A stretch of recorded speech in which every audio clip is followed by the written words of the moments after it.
बिस्मिल्लाहिर्रहमानिर्रहीम। नाज़रीन अस्सलाम वालेकुम। आप देख रहे हैं यूट्यूब चैनल और मैं फैसल। नाज़रीन, हफ्ते वाले दिन से प्रोसीडिंग जारी है मुअज़्ज़ज़ अदालत के अंदर।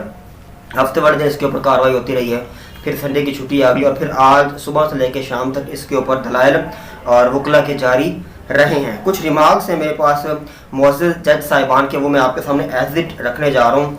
हमारा दिया गया फैसला वाज़ेह है कि असम्बली वोट का फैसला पार्लिमानी लीडर कर सकता है। ये बात तो क्लियर है। ये उन्होंने आइन और कानून को ही फॉलो करना है। ये कहा है कि चीफ जस्टिस जनाब उमर अता बंदियाल साहब ने। आइन के अंदर लिखा हुआ है, वाज़ेह लिखा हुआ है आइन के अंदर कि जो पार्लिमानी लीडर होता है वही पार्लियामेंट का फैसला करता है। अब पार्लिमानी लीडर क्या होता है, यानी कि वो लीडर या पार्लिमान होता क्या है कि पार्लिमान के अंदर वो लोग जाते हैं जो इलेक्शन के अंदर वोट लेके आवाम से मुंतखब होके मेंबर चले जाते हैं, जाके एक कौमी असम्बली हो या सूबाई असम्बली हो उसके जाके मेंबर बन जाते हैं। अब जो लोग काफ लीग के 10 लोग जो मेंबर है सूबाई असम्बली, अब अख्तियार तो उनके पास है ना। देखें समझे इस बात को। एक वहाँ पे उनका पार्लिमानी लीडर है, 10 बंदे हैं उनका, 10 में से एक उनका पार्लिमानी लीडर है। अब वो फैसला करेगा कि मेरी पार्लियामेंट ने बेशक वो काफ लीग की है लेकिन वो भी तो काफ लीग का है ना। अब उसने फैसला करना है कि पार्लियामेंट के अंदर ये जो मेरे 10 लोग हैं इन्होंने किसको वोट डालना है, क्या इन्होंने फैसला करना है, किस तरह से इन्होंने आगे लेके चलना है पार्लियामेंट को। साफ ज़ाहिर यही पार्लियामेंट लीडर का काम होता है। अगर ये फैसला पार्टी के हेड ने करना है, पार्टी के सरबराह ने करना है, तो फिर पार्लियामानी लीडर बनाने की क्या ज़रूरत है आपको। फिर तो ये जो वरासती सियासत है, ये जो मौरूसी सियासत है, यही चढ़ती रहेगी। ये तो फिर बादशाहत आ जाएगी। फिर तो जो पार्टी के लीडर है, जो पार्टी के सरबराहान हैं, उनके अलावा तो कोई बंदा आएगा ही नहीं आके पार्टी के अंदर। जैसे शरीफ खानदान में है, जैसे भुट्टो खानदान में है, जरदारी खानदान में है, तो फिर तो ये सियासत ऐसे चलती रहेगी। तो फिर डेमोक्रेसी तो ना होगी। कहाँ गई फिर जमहूरियत, कहाँ गई फिर डेमोक्रेसी। ज़रा इस बात को समझें आप। पार्लियामेंट के अंदर जो पार्लिमानी लीडर होता है वही तमाम कार्रवाई का जिम्मेदार होता है और वही उसी ने फैसला करना होता है कि उसने आगे पार्लियामेंट को, अपने मेंबरान को किस हिसाब से और किस पार्टी के साथ लेके चलना है। अब अगला बयान दलाइल जो है वो सुने जरा। पूरे मुल्क में आग लगाकर कहाँ है डिप्टी स्पीकर, ये चीफ जस्टिस ऑफ पाकिस्तान जनाब उमर अता बंदियाल साहब ने ये रिमार्क्स पास किए हैं। अब डिप्टी स्पीकर साहब को बुलाया गया था मुअज़्ज़ज़ अदालत के अंदर, लेकिन वो पेश नहीं हुए। बहाना क्या लगाया है जी, मुझे सिक्योरिटी का इशू है। हुकूमत आपकी है, डिप्टी स्पीकर आप है, वज़ीर आज़म आपका है, वज़ीर आला आपका है, और फिर भी आपको सिक्योरिटी का इशू है।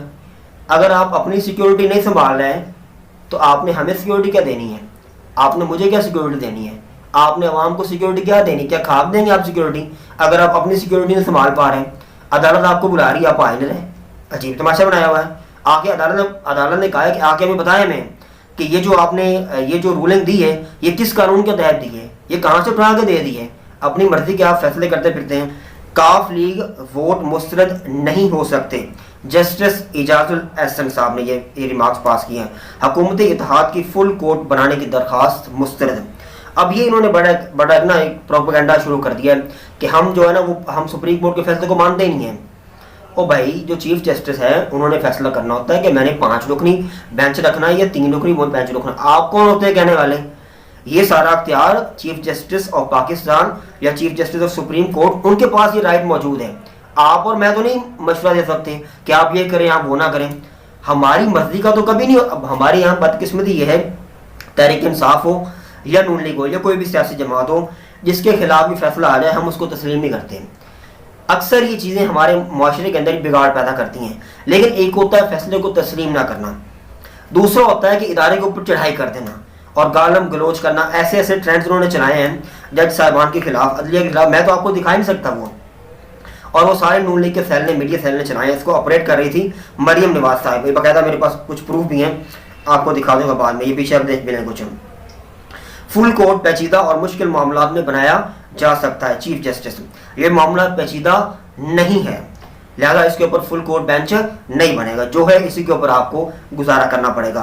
आज रात या आज ज्यादा वोट लेने वाला बाहर और कम लेने वाला वजीर आला बना बैठा है चीफ जस्टिस ऑफ पाकिस्तान या chief justice of supreme court. ये तकरीबन सारी कार्रवाई के बाद दिन भर आज प्रोसीडिंग चलती रही है।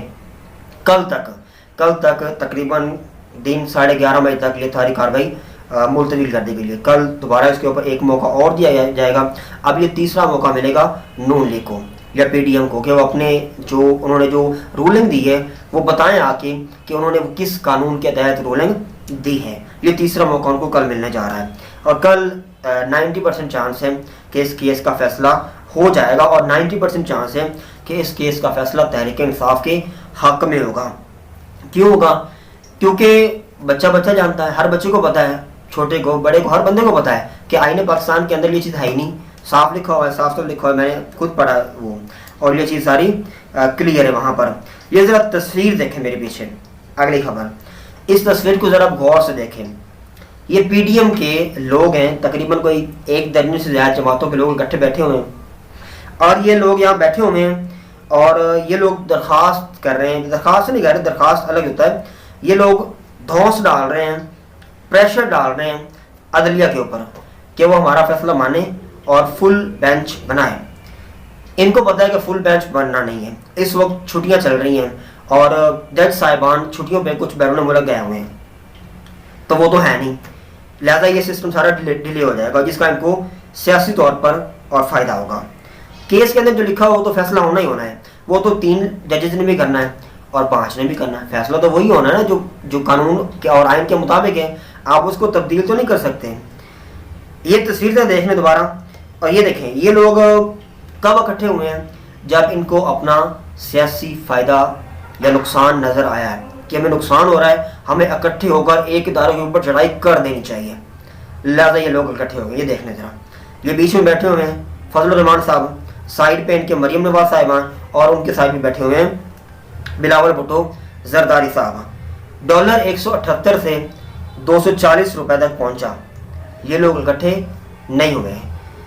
पेट्रोल की कीमत 149 से लेकर 235 रुपए तक पहुंच गई, ये लोग फिर भी इकट्ठे नहीं हुए। CNG ऑक्सीजन या जो आप इस्तेमाल करते हो, ये तकरीबन 45 से 50% महंगी हो गई, ये लोग फिर भी इकट्ठे नहीं हुए।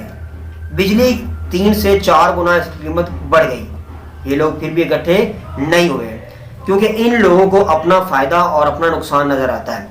मैंने पहले कहा था कि आप और मैं किसी गलत फहमी में ना रहें तो अच्छा, ये ना आपके लिए आते हैं ना ये मेरे लिए आते हैं, ये अपने केसेस ख़त्म करने आते हैं और अपने फ़ायदे और नुकसान के लिए आते हैं, इस मुल्क के ऊपर हुक्मरानी करते हैं। उसके बाद ये ज़रा देख लें, मैं आपको बता रहा हूँ, डॉलर जो है ना, डॉलर की कीमत एक दिन में 4 रुपये 64 पैसे की छलांग लगाई डॉलर ने। किसी ने बात की है इसके ऊपर? किसी ने बात नहीं की। आपके वज़ीर आज़म ने कुछ कहा हो, आपके वज़ीर आला ने कुछ कहा हो, या कोई ये सारे इकट्ठे बैठ गए हो कि हम कोई मईशत का कुछ कर लें, हमारी मईशत का बेड़ा गर्क हो रहा है, हम कहाँ से, हम श्रीलंका के साथ मिलने जा रहे हैं, खुदा न खास्ता ऐसा हो। पाकिस्तान इस वक्त बड़ी नाजुक सूरत हाल से गुजर रहा है। बड़े प्यारे दोस्त हैं, तहरीक इंसाफ के बड़े एक्टिव मेंबर हैं सोशल मीडिया के ऊपर, उनका नाम है नवाज भट्ट साहब। उन्होंने एक ट्वीट किया, मैं आपको वो बता देता हूँ, सुना देता हूँ आपको। सुनता जा शर्माता जा, नवाज शरीफ जमानत लेकर लंदन भागा लेकिन लाडला इमरान खान है। या मरियम जमानत पर रिहा होकर अदलिया के खिलाफ कंपेन चला रही है मगर लाडला इमरान खान और 60% काबीना जमानत पर रिहा है मगर लाडला इमरान खान है। रात 12 बजे अदालतें इमरान खान के खिलाफ खुलती हैं मगर लाडला इमरान खान।